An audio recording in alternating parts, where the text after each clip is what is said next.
ये 4 क्वेश्चन हम लोगों ने देख लिए।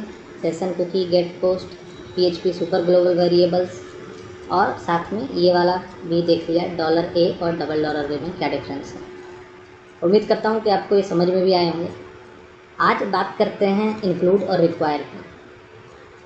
अच्छा, मैं डिफरेंस बताऊँ उससे पहले एक चीज़ आपको मैं बता दूँ कि इंक्लूड और रिक्वायर का जो मकसद होता है ना, वो रीयूजेबिलिटी आप कह सकते हो। कोड जो आपने लिख लिया उसको आप यूज करना चाहते हो दूसरी फाइल में, तो उस टाइम पे हम लोग या तो इंक्लूड कराते हैं फाइल को या फिर रिक्वायर कराते हैं।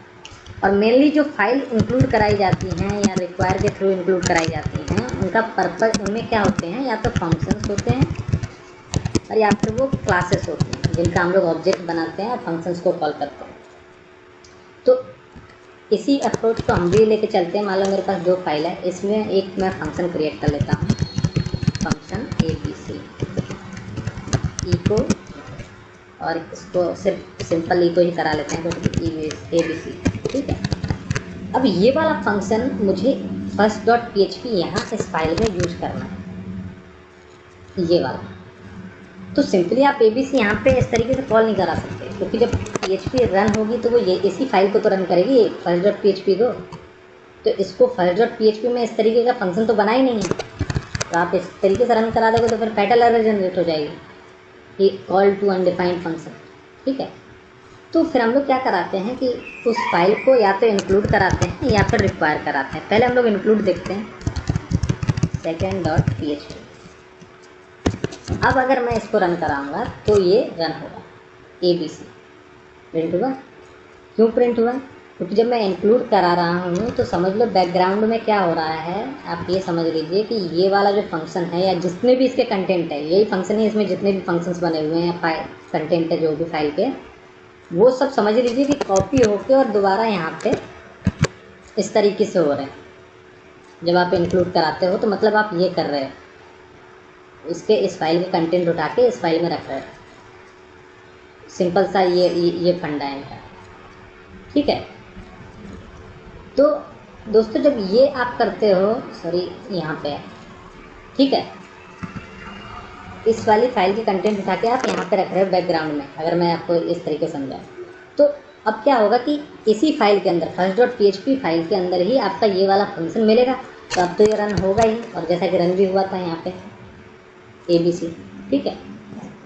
अब इंक्लूड और रिक्वायर कब और कहाँ किस तरीके से यूज किया जाता है उसको समझ लो। देखिए, इंक्लूड आप उस केस में यूज करिए जहाँ आप मतलब ये श्योर नहीं हो कि वो फंक्शन आपको यूज करना भी है नहीं भी करना है। करोगे तो भी चलेगा, नहीं करोगे तो भी, मीन्स उतना ज़्यादा ये रिस्ट्रिक्शन नहीं है कि वो फंक्शन आपको यूज करना ही है 100% ये ABC, ठीक है। तो वैसे केसेस में आप इंक्लूड लगा लो। लेकिन जब आपको ये हो जाता है कि नहीं, ये ABC फंक्शन एक्चुअली आप ये कह सकते हो कि first.php डिपेंडेंट है इस वाले फंक्शन पे, इसका वो यूज 100% करेगी, तो फिर आप रिक्वायर का यूज करोगे। क्यों करो वो मैं आपको बताता हूँ। सपोज ये second.php फाइल है, गलती से मैं मुझसे टाइप हो गया second1.php बाय मिस्टेक, और फिर मैं इसको रन कराता हूँ। इसने यहाँ पे वार्निंग जनरेट की, ठीक है, second.1.php इसको नहीं मिली। लेकिन अच्छा, ये सॉरी एक चीज़ में यहाँ पे ABC फंक्शन क्योंकि मैंने कॉल करा दिया तो फैटल एरर जनरेट हो रही है, क्योंकि इस तरह की फाइल तो है ही नहीं। तो इसकी जगह पे हम लोग यहाँ पे इको कराते हैं, तो आपको बेटर समझ में आएगा मैं क्या बोलना चाहता हूँ। मान लो यहाँ पे लिख देता हूँ XYZ, और अब इसको रन करा देता हूँ, ठीक है। देखिए, इसमें वार्निंग तो जनरेट की, लेकिन ये एक चीज़ जो अभी XYZ हम लोगों ने प्रिंट कराई वो भी इसमें प्रिंट होगा, ठीक है, ये XYZ भी प्रिंट हुआ। तो इसका मतलब क्या हुआ कि PHP ने अपना एग्जीक्यूशन स्टॉप नहीं हुआ। PHP का एग्जीक्यूशन देखिए, इस लाइन के बाद ही तो ये लाइन है, तो पहले तो यही लाइन एग्जीक्यूट होगी इंक्लूड वाली, या इसके अंदर जो भी कंटेंट है। तो वो वाली लाइन यहाँ पे ये फाइल मिली ही नहीं, तो इसने वार्निंग जनरेट कर दी, ठीक है, लेकिन उसका एग्जीक्यूशन स्टॉप नहीं हुआ, चलता गया। इसने इको, तभी तो हमें XYZ दिख रहा है यहाँ पे। जब अगर हम लोगों ने रिक्वायर लगाया होता तो थोड़ा सा सेफर आए। अगर आपको फंक्शन का यूज करना ही है ABC फंक्शन का, तो फिर आप रिक्वायर लगाओ। तो रिक्वायर से क्या होता है, मान लो second1.php उसे नहीं मिलती है, तो ये क्या करेगा, आपको फैटल एरर जनरेट करेगा।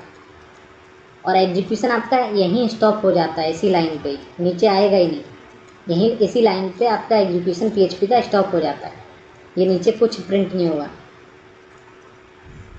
ठीक है, तो आपको ये पता चल जाएगा कि मुझसे गलती से कुछ टाइप हो गया या कुछ हो गया, तो आप इसको करेक्ट कर सकते हैं।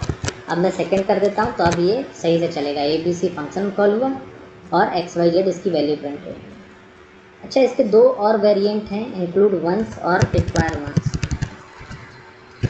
डिफरेंस यही है दोनों में ही, इंक्लूड वंस और रिक्वायर वंस में, जो इंक्लूड और रिक्वायर में है। एक छोटा सा और इसमें एडिशनल फीचर है इंक्लूड वंस और रिक्वायर वंस का, ये कि देखो, जब अभी मैंने आपको बताया कि रिक्वायर करते हो चाहे इंक्लूड करते हो, आप एक्चुअली में कोड ही उठा के यहाँ पर रख रहे हो एक तरीके से, अगर मैं देखूँ तो। ठीक है दोस्तों, होता क्या है कि आप एक फाइल के अंदर दो सेम नाम के फंक्शन नहीं रख सकते।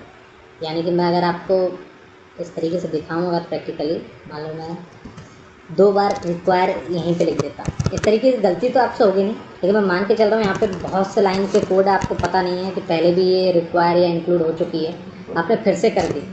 तो फिर अब इसको रन कराऊंगा तो देखिए ये fatal error, can not redeclare ABC।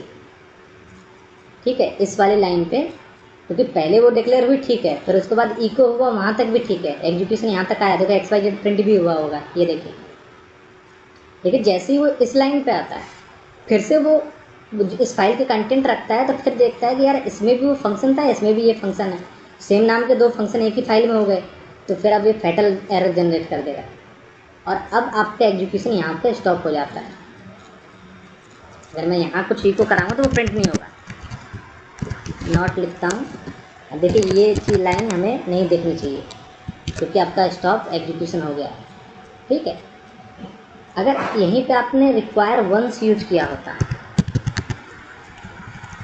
इसकी जगह, रिक्वायर की जगह, तो फिर आप बाई गलती से भी आप अगर इंक्लूड दोबारा करवा रहे हो तो वो फाइल दोबारा इंक्लूड नहीं होती है, इंजन को पता चल जाता नहीं ऑलरेडी वो वाली फाइल आपकी इंक्लूड है, तो दोबारा वो फाइल आपकी इंक्लूड नहीं होने लगा। अब ये देखिए चलेगा, इसमें एरर नहीं आएगी, XYZ नॉट बी देखो प्रिंट होगा। ठीक है, उम्मीद करता हूँ कि आपको ये समझ में आया होगा जो मैं समझाने की कोशिश कर रहा हूँ, और नेक्स्ट वीडियो में देखते हैं, इन प्रोग्राम्स के बारे में डिस्कस करेंगे थोड़ा सा, और इंक्लूड एक्सप्लोड, और ये मे बी 1-2 वीडियोस के अंदर ये सेक्शन तो हमारा ख़त्म हो जाएगा, फिर MySQL स्टार्ट करूँगा। तो अगर आपको ये वीडियो पसंद आया हो तो प्लीज़ लाइक करें, सब्सक्राइब करें चैनल को और अपने फ्रेंड्स के साथ शेयर करें। Thank you very much for watching.